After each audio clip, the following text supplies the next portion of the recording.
देखो, नारी को कभी अपने पति का त्याग नहीं करना चाहिए, पति कैसा भी हो। पद्म पुराण की एक घटना भगवान ने सुनाई, एक घटना भगवान ने सुनाई। सुनो, एक स्त्री थी, उस स्त्री का विवाह हुआ, पति बहुत सुंदर था, विवाह हुआ।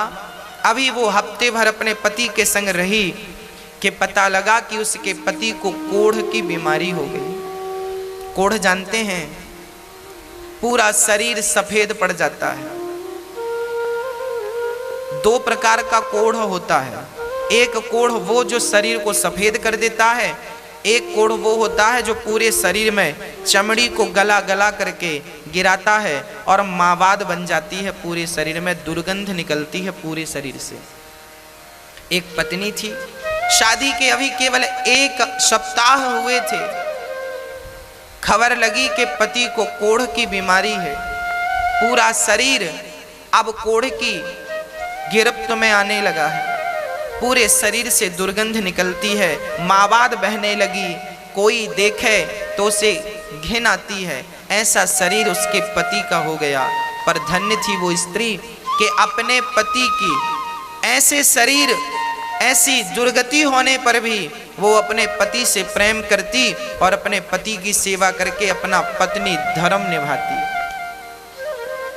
वो स्त्री अपने पति की सेवा करती, कपड़े से शरीर को पोंछती और पति का बहुत ख्याल रखती। कोई और स्त्री होती शायद तो इस अवस्था में, शादी के अभी 1 सप्ताह हुए थे, इतने जल्दी कौन किसे स्वीकार करता है। पर उस नारी ने अपने अंदर के पतिव्रता को मरने नहीं दिया और उसने पति की सेवा की। बहुत लंबा समय बीत गया, शादी के 15 साल बीत गए। 15 वर्ष बाद उसका पति बाहर बैठा, ठंडियों का समय था, धूप में बैठा था। सोचो, वो नारी अपने मायके नहीं जाती इसलिए कि मैं चली जाऊंगी तो इनकी सेवा कौन करेगा। ना तो भाई सेवा करता है, ना परिवार में कोई आगे बढ़ता है, पत्नी करे तो करे, नहीं तो वो मर जाए। धन्य थी वो नारी जो पति की सेवा करती। एक दिन पति सर्दियों के दिन बाहर आंगन पर बैठा था, तभी उस नगर की एक सुंदर वैश्या वहां से गुजरती है। राजा के घर नाचने जाती थी वैश्या।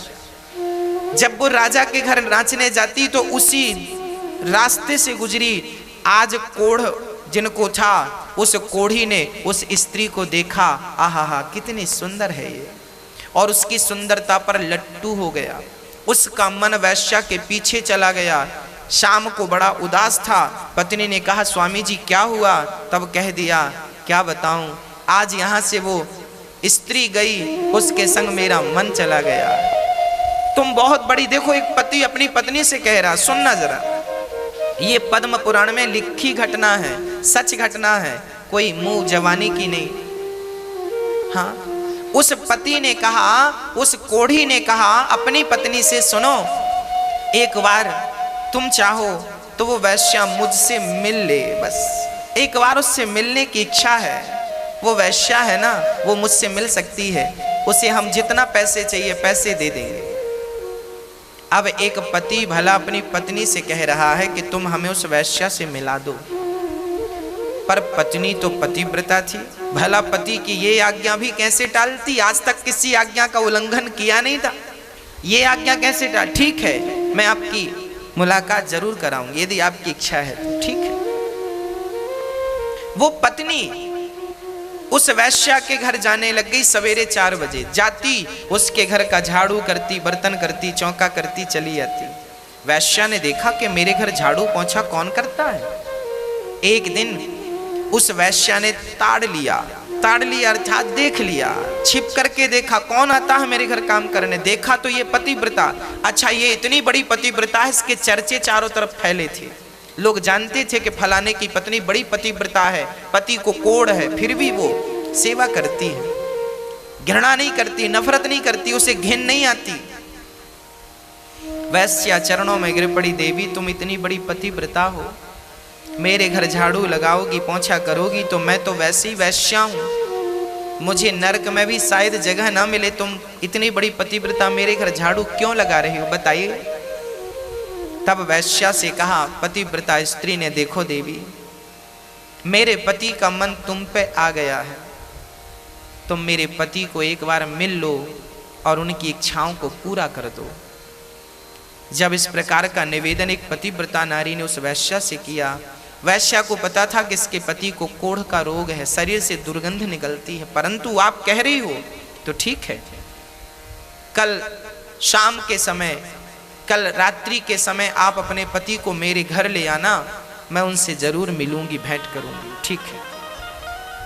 अब ये पतिव्रता नारी अपने पति को ये समाचार सुनाती है कि वो आपको कल मिलेंगे। अब तो ये पति बड़ा प्रसन्न हो गया। दूसरा दिन हुआ, शाम हुई, चलने का इंतजार।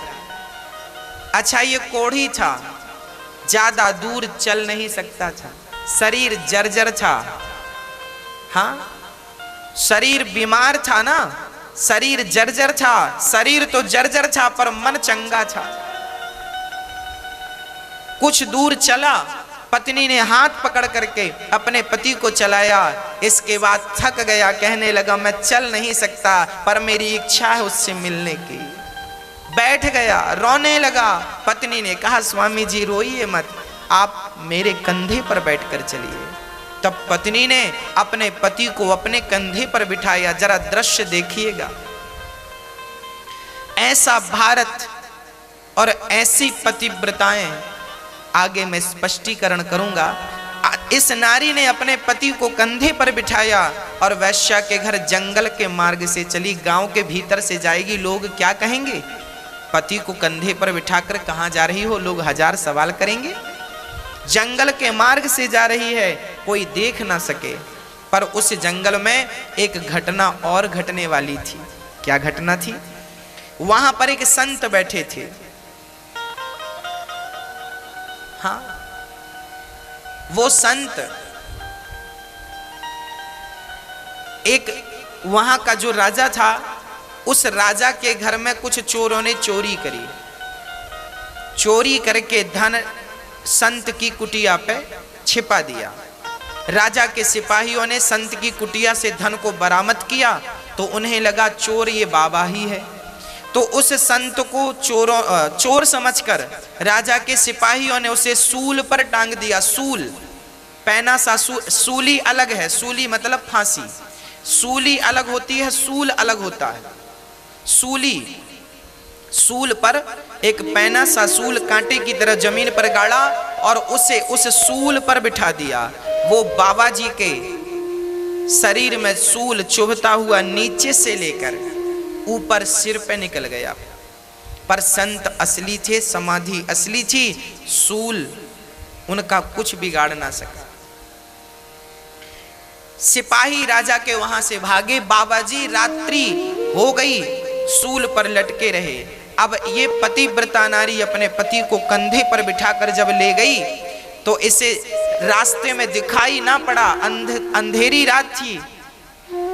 तो इस नारी के कंधे पर जो पति बैठे थे, पति का सिर बाबा जी के पांव से टकरा गया, क्योंकि बाबा जी सूल पर लटके थे, ऊपर थे, और इसका पति भी कंधे पर था। तो इनका सिर बाबा का पांव यूं टकरा गया, और जैसे ही टकराया बाबा की समाधि खुल गई।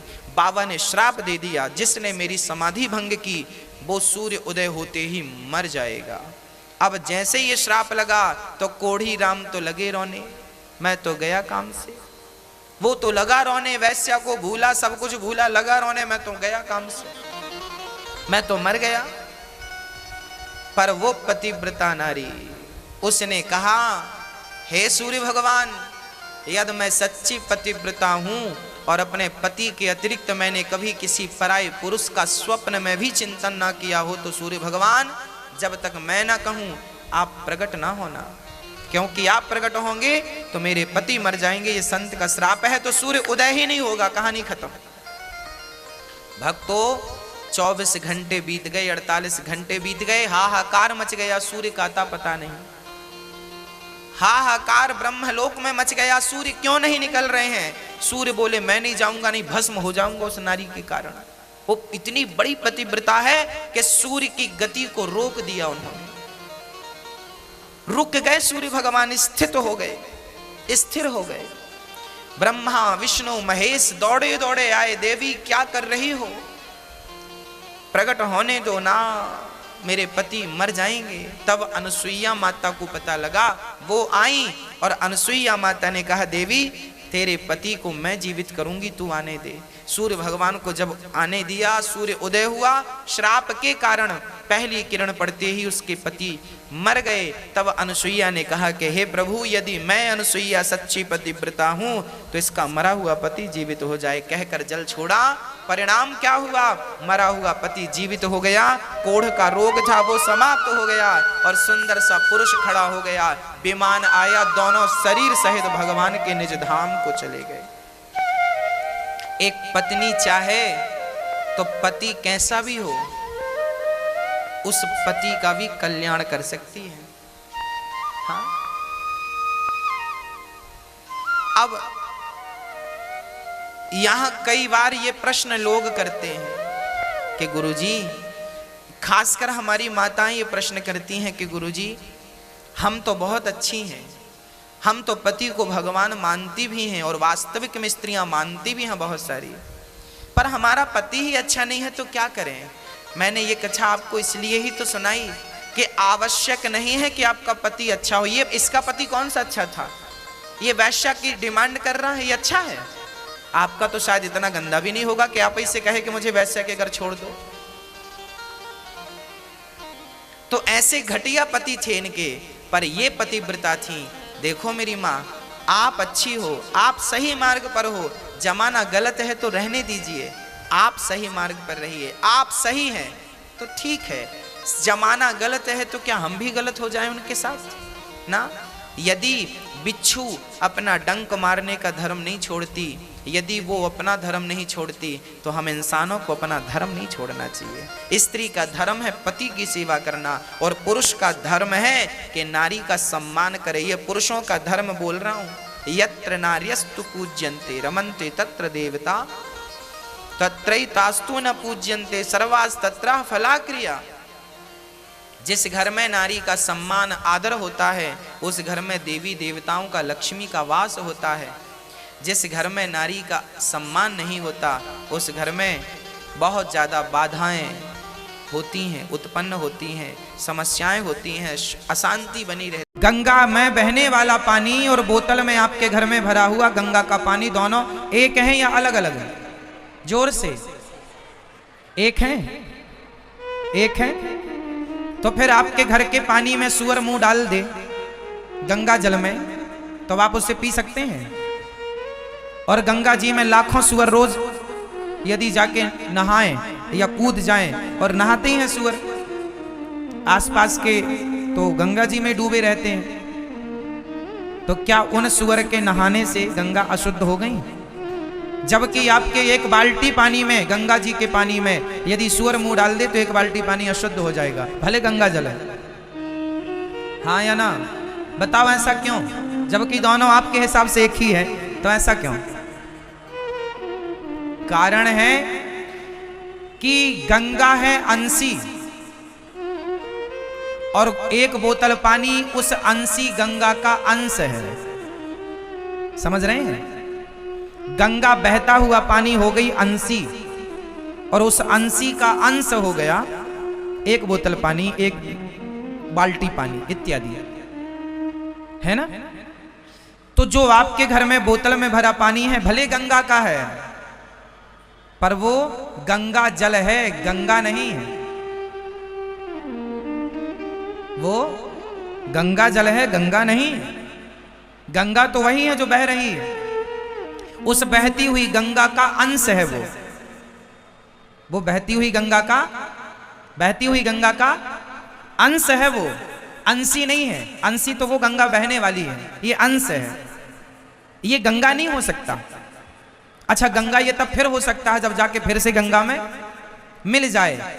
उसी तरह जैसे गंगा से वो गंगा का पानी बिछड़ गया, उसी तरह तुम और हम उस ईश्वर से बिछड़ गए। हम ईश्वर तो नहीं है लेकिन ईश्वर के अंश हैं। वो गंगा तो नहीं है पर गंगा का जल है। वो गंगा तो नहीं है पर गंगा का अंश है। हम ईश्वर तो नहीं है पर हम ईश्वर के, हाँ यदि फिर से मिल जाओ तुम उस परमात्मा में तो तुम और वो मिलकर फिर एक हो जाएंगे। तुम्हारी बोतल का पानी फिर डाल दो गंगा में तो वो गंगा और वो मिलकर एक हो जाएंगे। इसलिए ईश्वर अंश जीव अविनाशी, चेतन अमल सहज सुख राशि। इसलिए कहा जाता है भगवान को पाओ, तुम उस अखंड ब्रह्मांड नायक परमात्मा में मिले व्यक्ति हो, वो परमात्मा का ही अंश हो, लेकिन बिछड़ गए इसलिए तुम्हारा अस्तित्व खतरे में पड़ गया। गंगा का पानी गंगा से बिछड़ गया तो बोतल भर पानी रह गया। अपने अस्तित्व को खो रहा है वो धीरे धीरे। सुअर मुंह डाल देगा तो पूरा अस्तित्व नष्ट हो जाएगा। उसी तरह यदि आप संसार के विषयों में उलझ गए, काम क्रोध लोभ मोह में, तो आपका वो संपूर्ण अस्तित्व मिट जाएगा। जैसे गंगा के जल का अस्तित्व मिट गया यदि सुअर ने मुंह डाल दिया तो फिर वो तो अंश भी नहीं रह जाएगा, बचा खत्म हो गया, उसे फेंक नहीं पड़ेगा। उसी तरह यदि तुम्हारे अंदर भक्ति है, प्रेम है, भगवान नाम है, तब तो आपका अस्तित्व सलामत है। और यदि आपके अंदर विषय वासना घुस गई और आपने सिर्फ गलत काम किया तो आपका अस्तित्व इतना खतरे में आ गया कि करोड़ों जन्मों तक भटकना पड़ेगा। अच्छा एक बात बताओ, गंगा का पानी, एक तो ये प्रोसेस है कि आपने बोतल का पानी उठा के वापस गंगा में डाल दिया तो वो गंगा हो गया। एक दूसरा प्रोसेस क्या है, वो गंगा का पानी फिर गंगा में पहुंचेगा, पर कब पहुंचेगा मैं आपको गणित बताता हूं, आप जरा समझना। वही स्थिति तुम्हारी और हमारी है। बात कठिन है पर समझ लो तो बहुत सारे सवालों के उत्तर मिल जाएंगे। जरा समझो, एक बोतल पानी हमने गंगा जी से लिया और वो पानी फिर से हमने गंगा जी में डाल दिया, तो उसी तरह तुमने भगवान का चिंतन कर लिया और भगवान में मन लगा लिया तो तुम और भगवान एक हो गए, मतलब भगवत प्राप्ति हो गई, मोक्ष हो गया, सदगति हो गई। लेकिन यदि गंगा का पानी बोतल में कोई भरे और गंगा जी में ना डाले तो बताओ फिर वो किस तरह से गंगा तक पहुंचेगा? है कोई दूसरा ऑप्शन? एक और ऑप्शन है, आप बताओ फिर मैं बताता हूं। क्या आप गंगा का पानी बोतल में भरो और फेंक दो, फेंक दो कहां? जमीन में डाल दो, खेतों में डाल दो। अब बताओ वो खेतों में पड़ा पानी क्या फिर गंगा तक पहुंचेगा? पहुंचेगा? हाँ या ना? हाँ पहुंचेगा। कैसे? क्योंकि पानी भाप होगा। पानी क्या होगा? भाप होगा, जाके बादलों में मिलेगा और बादल जब बरसेंगे तो बरसने के बाद फिर वो जाके कोई बूंद नाले में गिरेगी, कोई बूंद गंगा में गिरेगी, कोई बूंद जाके समुद्र में गिरेगी, कोई बूंद तुम्हारे घर में गिरेगी। जरूरी नहीं है कि वो डायरेक्ट गंगा में गिर जाए, लेकिन अब उसको गंगा तक पहुंचने में करोड़ों साल लग सकते हैं, क्योंकि वो फिर नाले में गिरा तो नाला बह के दूसरी नदी जाके समुद्र, फिर वो भाप बनेगा, फिर बरसेगा, और फिर कीचड़ में गिरा तो फिर भाप बनेगा, फिर पता नहीं कौन से बार में वो बूंद जाकर के गंगा में गिरेगी। इस बार तुमने खेत में पानी फेंका, अगली बार वो सारी बूंदें जाके गंगा में गिर जाएगी, ये तो कह नहीं सकते ना। कहां गिरेगी? हिमालय में गिर गई तो बर्फ हो जाएगा, स्टॉप, रुक गया वहां। अब कब तक रुका रहेगा? ग्लेशियर जब गलेंगे वो बूंद पिघलेगी, फिर समुद्र में फिर भाप बनेगी, तब जाके फिर बरसेगा, तब जाके गंगा में। मतलब उसे गंगा तक पहुंचने के लिए अब करोड़ों जन्म लेने पड़ सकते हैं। हाँ या ना? इसलिए कहता हूं, मनुष्य बन गए हो तो भगवान का चिंतन करके इसी जन्म में मिल लो। यदि इस जन्म में भगवान के चरणों में मन ना लगा पाए तो अगली बार तुम्हें करोड़ों जन्म लेने पड़ सकते हैं। 84 के चक्कर में भटकते भटकते पता नहीं फिर कब मनुष्य बनोगे, कब तुम्हारे अंदर सत्संग की, भगवान के भक्ति की बुद्धि आएगी और कब तुम भगवान में मन लगाओगे। आज बन गए हो मनुष्य तो लगा लो मन भगवान में, वरना वरना वरना पुनरपि जननम पुनरपि मरणम पुनरपि जननी जठरे। तो मर्द हो कि ना मर्द हो? मर्द है बाबा। सैनम, बार बार जन्म मृत्यु जन्म मृत्यु जन्म मृत्यु जन्म मृत्यु का चक्र चलेगा। कब तक? करोड़ों बार। संग की, भगवान के भक्ति की बुद्धि आएगी और कब तुम भगवान में मन लगाओगे। आज बन गए हो मनुष्य तो लगा लो मन भगवान में, वरना वरना वरना पुनरपि जननम पुनरपि मरणम पुनरपि जननी जठरे शयनम, बार बार जन्म मृत्यु जन्म मृत्यु जन्म मृत्यु जन्म मृत्यु का चक्र चलेगा कब तक? करोड़ों बार। इसलिए भज गोविंदम गोविंदम भज मूढ़ मते। अभी भी कुछ नहीं बिगड़ा, भगवान के चरणों से अपने आप को जोड़ के रखिएगा और भगवान नाम का स्मरण बनाए रखिएगा। हे नाथ, मैं आपको कभी भूलू नहीं। तो ये भगवान है जो बिना पांव के, बिना हाथ के, बिना कहे सब बोल देते हैं भगवान। बिनु पग चलहि सुनहि बिनु काना, कर बिनु कर्म करहि विधि नाना। ऐसे भगवान को हम बारंबार नमस्कार करते हैं। तो हम जीव हैं, हम जीवात्मा है, वो परमात्मा है। हम बिंदु हैं, वो सिंधु है। हम अंश हैं, वो अंशी है ना। तो हम उनका चिंतन करके उनमें मिल सकते हैं। जैसे गंगा का पानी गंगा में मिल सकता है, पर कैसे मिलेगा वो स्थिति पर निर्भर है। ठीक है। घर के अंदर यदि आपने जूता चप्पल पहन के प्रवेश किया तो घर के अंदर आपके घर में अशांति प्रवेश कर जाएगी, क्योंकि जूते चप्पल में सब प्रकार की गंदगी जमीन की लगती चली जाती है ना। और वो नेगेटिविटी बोलते हैं, आपकी भाषा में नेगेटिविटी है, जिसे हम नकारात्मक ऊर्जा बोलते हैं, जिसे हम अलक्ष्मी भी कहते हैं, जिसे हम कुलक्षणी भी कहते हैं, हाँ, जिसे हम नुकसान कहते हैं। तो आप अपने घर में प्रवेश करेंगे तो अशांति का वातावरण होगा। इसलिए चप्पल जूता बाहर उतारना चाहिए। आजकल लोग इतने सुकुमार हो गए, चप्पल पहन के रोटी बनाते हैं। बताओ, चप्पल पहन के रोटी बनाते हैं। तुम्हारी दादी अम्मा आएगी ना, तुम्हारी जो दादी अम्मा मर गई है, वो आके देखेगी उल्टा लटका के मारेगी। चप्पल पहन के रोटी बनाती है, अक्ल नहीं है बिल्कुल। चप्पल पहन के कौन रोटी बनाता है भाई? अरे महाराज जी, पाँव में नीचे ठंडा लगता है, फर्श ठंडी का मौसम है, चप्पल पहन ले। अरे मोजे पहन लो, नीचे कुछ डाल दो, नीचे कोई भाई नीचे कुछ डाल देंगे, फट्टी वट्टी कुछ व्यवस्था कर। जरूरी है कि चप्पल? आदमी आजकल जूजू बना फिर रहा है। घर के अंदर कौन कांटे बिछे हैं भाई? कौन चप्पल जूते की जरूरत है घर के अंदर चप्पल? इसीलिए आज का आदमी बिल्कुल नाजुक हो गया है, एक ही अटैक से मर जाता है। एक अटैक आया गया, छोटा सा बीमारी हुआ गया। अब जूजू बने हो तो मरो। अब इसमें किसकी गलती है? अपने आप को महाराणा प्रताप बनाया होता, भालों को छेदा सारे शरीर में। जीवन कैसे जीना है लोगों को पता ही नहीं आजकल। घास की रोटी खाई महाराणा प्रताप ने। झांसी की रानी का कैसा? झांसी की रानी ऐसी तुम्हारी तरह जूजू होती तब तो लड़ ली थी अंग्रेजों से। आज का आदमी बिल्कुल जूजू हो गया, सुकुमार, हवा ना लग जाए, ये ना हो जाए।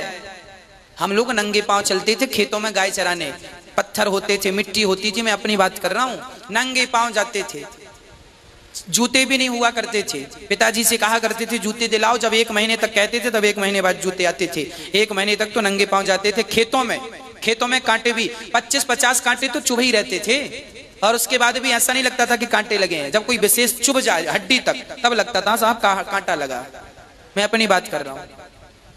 तो जीवन में इतना स्ट्रगल करेंगे, जब इतना मजबूत बनाएंगे तब ये शरीर ना बचता है, तब ये शरीर। ऐसी महामारियां, कल को कोरोना आ गया, अभी चल ही रहा कोरोना, कौन सा गया है। तो जरा अपने आप को मजबूत बनाया होता ना, तो इम्यूनिटी पावर स्ट्रांग होती ना, तो मरते ना। पर जूजू होते गए तो एक झटके में चले गए।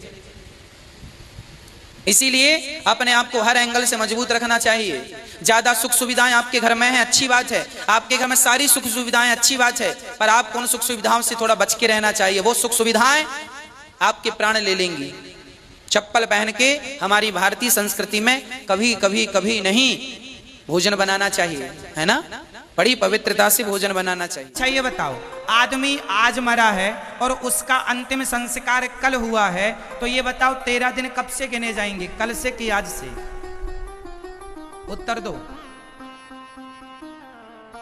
जिसकी मृत्यु आज हुई है और अंतिम संस्कार कल हुआ है, या परसों अंतिम संस्कार, तो उसके 13 दिन कब से गिने जाएंगे? आज से कि कल से? हाँ, सुन लो, ये बात शायद आपको जीवन भर काम आएगी।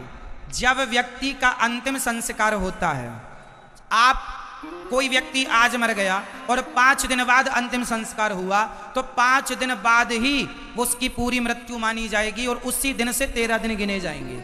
आदमी मर जाए किसी भी दिन उससे मायने नहीं रखता, उसके जब अंतिम संस्कार होता है तब से दिन गिने जाते हैं। तो व्यक्ति जब मरता है तो अंतिम संस्कार जब तक नहीं होता, कहते हैं तब तक उसका सूक्ष्म शरीर यहीं आसपास भटकता है, घूमता है।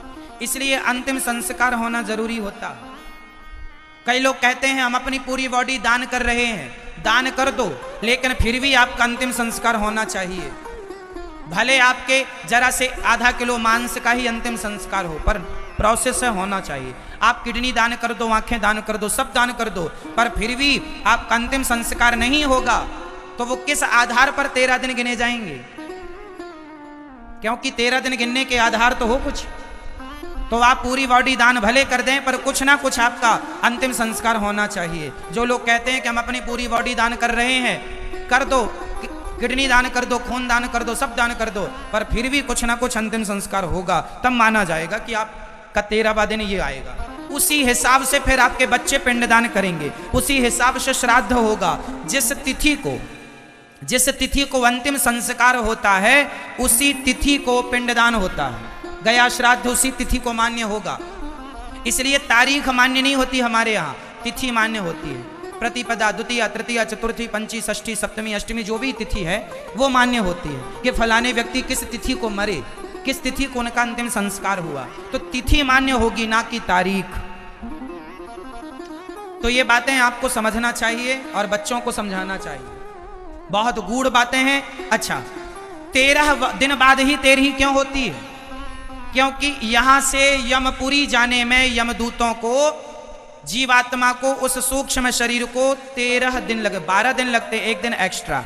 13 दिन बाद हिसाब होता है। जब 13 ब्राह्मण भोजन करते हैं, सारा गांव भोजन करता है, कुत्ते खा लेते हैं, पक्षी खा लेते हैं, तो जो खिलाया, जैसे आपने अपने बाप दादों का 13वां किया तो आपके बाप दादों के नाम के 13 ब्राह्मण खाए, पूरा समाज खाया, गांव खाए, कुत्ते खाए, बिल्ली खाई, कौआ खाया, सब ना खाए, सबका खाया हुआ यमराज जी वहां जोड़ते हैं कि जो आपने अपने हाथ से पुण्य किया है वो भी जुड़ेगा, और जो 13 में आपने पुण्य किया अपने पिता के नाम का वो भी पिता के खाते में जाएगा। इसलिए 13वीं इत्यादि पिता की, माँ की अच्छे से करनी चाहिए। ब्राह्मणों को बुलाकर श्रद्धा से पांव पूज करके, पांव धो करके, और ब्राह्मणों को 13 ब्राह्मणों को कहते हैं, एक ब्राह्मण जब खाता है और एक ब्राह्मण जब आपके भोजन से तृप्त होता है, उसके शरीर में जितने रोम होते हैं, रोमे उतने जन्म तक आप जिसके नाम से खिला रहे हैं, उतने जन्मों तक, उतने वर्षों तक वो उस भगवान के धाम में वास करता है। वो प्राणी एक ब्राह्मण को खिलाने का ये पुण्य है। तो 13 का कितना होगा?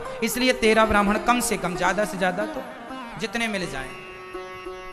इसलिए 13 ब्राह्मण यमराज जी के पास है। हिसाब किताब कैसे होता है? चलो जी आपका हिसाब निकालो, कितना पाप किया आपने, जन्म से मृत्यु तक जो जो पाप किया, पुण्य किया, यमराज जी सारा लेखा जोखा करते हैं और पाप अलग करते हैं, पुण्य अलग आपका। अच्छा ये बताओ, आप लोगों का जब हिसाब होगा तो आपका पाप ज्यादा निकलेगा कि पुण्य? आप बताओ, आप बताओ, पाप ज्यादा निकलेगा?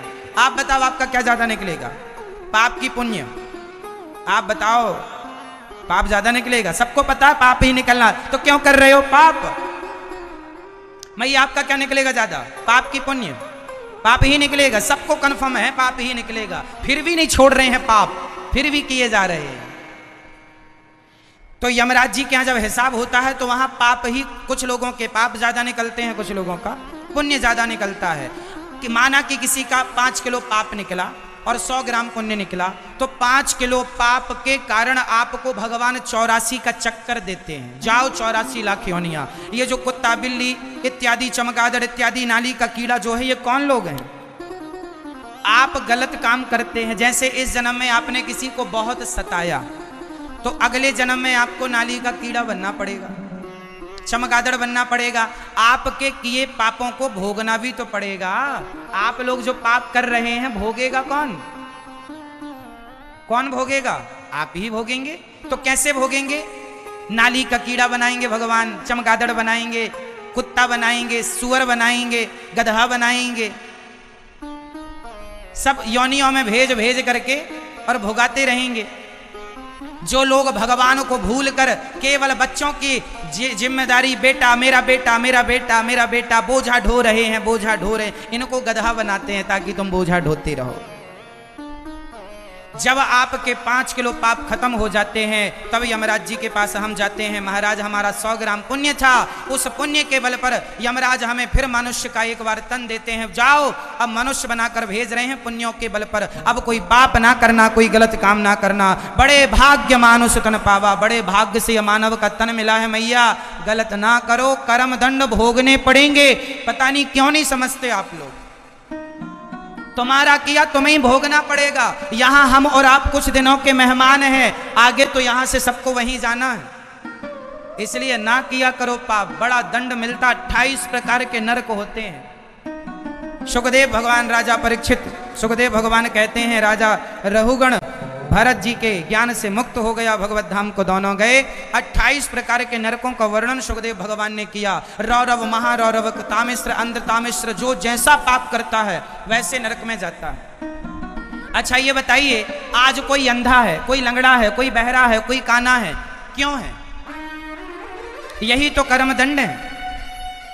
नाली का कीड़ा तो बनना ही पड़ेगा, पर मनुष्य बनकर भी यदि तुम ज्यादा पापी हो तो वो सब भोगने के बाद भी कुछ पाप बचेंगे जो मनुष्य का तन पाकर भोगना पड़ेगा। अंधा बन के, लंगड़ा बन के, बहरा बन के, काना बन के भोगते रहो, ये तुम्हारे पाप ही हैं। किसी ना किसी जन्म में तुमने पाप किया होगा जिसके फल स्वरूप आज तुम्हें यह दंड मिल रहा है। इसलिए कहता हूं ना किया करो गलत, किसी का दिल ना दुखाओ, ना करो गलत, भोगना पड़ेगा, बहुत महंगा पड़ेगा। कोई नहीं आएगा हाथ बटाने, कोई नहीं आएगा भोगने के लिए, हम किए हैं सो हम ही भोगेंगे। हम आपको एक थप्पड़ मार दें गाल में तो एक थप्पड़ का भी हिसाब हमें चुकाना पड़ेगा। हम आपसे एक झूठ कह दें उसका भी हिसाब चुकाना पड़ेगा। हम आपको गालियां दे दें उसका भी हिसाब चुकाना पड़ेगा। यहां तक कि शब्दों का भी हिसाब, जो आप लोग पड़ोसन के संग खड़े होकर दिन भर चुगली करती हो ना, इसका भी हिसाब देना पड़ेगा। इसलिए दिया था तुम्हें जिह्वा, अगले जन्म में जीभ को भगवान काट देंगे और बीच से तुम काट के जीभ करते रहना, टर टर टर।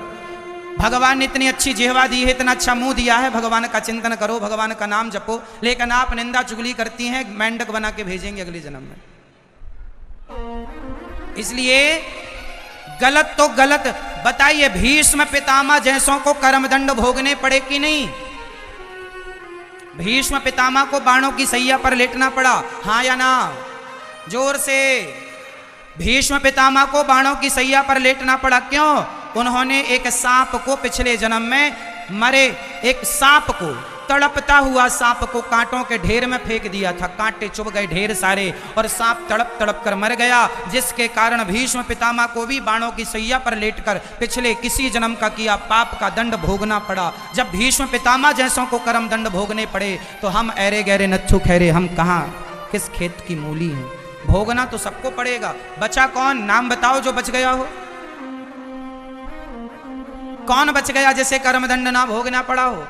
भीष्म पितामह के संग स्वयं भगवान के पिता दशरथ जी, उन्होंने यदि श्रवण कुमार को दुखी किया, उनके माँ बाप रोए तो उन्हें भी अपने बच्चे के लिए रो करके मरना पड़ा। जैसी करनी वैसी भरनी, कर्मदंड दशरथ जी को भोगना पड़ा, कर्मदंड पितामह भीष्म को भोगना पड़ा, तो आप और हम बच जाएंगे। इसलिए कहता हूं, किसी को दुख ना, किसी को दोष ना दीजिएगा। तुम्हारे कारण हमें दुख मिला, कोई किसी को दुख नहीं देता। हर व्यक्ति अपने कर्मों का फल स्वयं भोगता है। न देना दोष किस्मत को, विपत्ति तो सब पे आती है। विपत्ति आई राजा दशरथ पे, राम जब जा रहे थे वन को। विपत्ति आई राजा दशरथ पे, राम जब जा रहे थे वन को। न देना दोष कैकेयी को, विपत्ति तो सब पे आती है। न देना। आप कहती हो महाराज जी हमारा पति बड़ा दुष्ट है, महाराज जी हमारी पत्नी बड़ी दुष्ट है। दुष्ट इसलिए है तुम्हारे किसी जन्म के पाप का दंड ही तुम्हें पत्नी और पति के रूप में मिला है, भोगना पड़ेगा। कहो मैया। जैसा है तुम्हारा है, अब बाप होगा किसी जन्म का तो बड़ा दुष्ट पति मिला है, बेटा बड़ा दुष्ट है, ये बेटा नहीं है, तुम्हारा पाप ही बेटा बन के पैदा हुआ है। तुम्हारा बेटा बहुत अच्छा है, जरूर तुमने पिछले जन्म में बहुत अच्छा कर्म किया होगा, उस अच्छे कर्म से तुम्हारा अच्छा कर्म ही तुम्हारे को बेटा बन के प्राप्त है, जो तुम्हारी सेवा करके तुम्हें प्रसन्न रखता है। तुम्हारा किया ही तुम्हें मिलेगा, अच्छे का अच्छा और बुरे का। विपत्ति आई अंधा अंधी पे, लाल श्रवण सपाया था। बेटा श्रवण कुमार ही क्यों ना हो, पर किस्मत में दुख है तो भोगना पड़ेगा। विपत्ति आई अंधा अंधी पे, लाल श्रवण सपाया था। न देना दोष दशरथ को, विपत्ति तो सब पे आती है, न देना दोष किस्मत। आप कहती हो ना हमारी तो किस्मत ही फूटी है, कोई की किस्मत फूटी वूटी नहीं होती। तुमने पाप किए हैं, हंसते हंसते भोग लो, खुश रह के भोगो, रोया ना करो।